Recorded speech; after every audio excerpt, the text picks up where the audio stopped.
रोज रोज करतानी तोहरा के मिस हो, रोज रोज करतानी तोहरा के मिस हो। 2020 गइल आइल 21 हो, अब जानी हमके तरसाव तू मिले नया साल में आवना।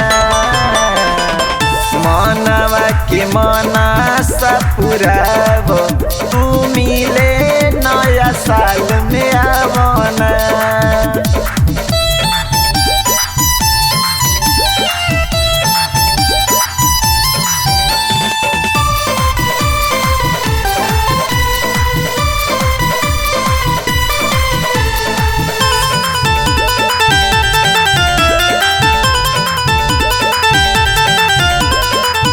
बहुत करवला जान हमारा से बेट हो, मौसम सुहाना बाटे कर जानी लेट हो,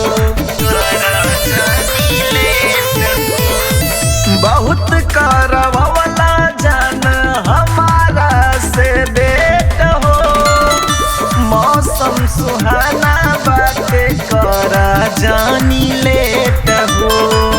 तोहरे लकिन ले बानी बड़का वाला गिफ्ट हो, छोड़ के शहर हो जा गाँवे में शिफ्ट हो। दीदी जानी हमारो बढ़ाव तू मिले नया साल में आवना। मानवा के मना सा पुराव तू मिले नया साल में आवना।